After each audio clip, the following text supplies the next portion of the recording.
The organization 100 Black Men of Central Illinois is making a difference in the lives of local kids.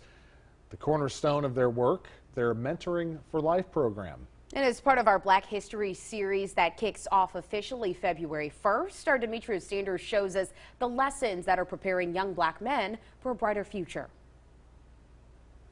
Financial and economic empowerment, health and wellness, education, and mentoring.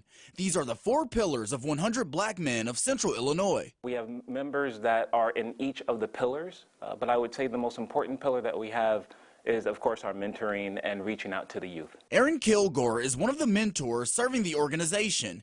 Each week, members host a program known as Mentoring for Life in Bloomington, Normal, and Peoria's Carver Center. My grandmother, Irma Davis, was a executive director here for many years, and when I was born, I was pretty much born into Carver. Mentoring for Life is for young men 8 through 18, the program's curriculum ranging from budgeting to Black history. We walk through a lot of those topics in order to help them be the most proactive and contributing people that they can be. 15-year-old Jackson Andrews, a mentee, has been part of the program for around 3 years. It's really nice having older people teach us younger people about what it's like for them and giving us advice on how to live our lives. Andrews says he's learned life lessons that aren't taught in a traditional classroom. What it's like to grow up as a black man and how to stay safe, be myself, enter myself into different communities. Oftentimes after graduating the program, Kilgore says mentees will reach out about their grades or how they're doing in school.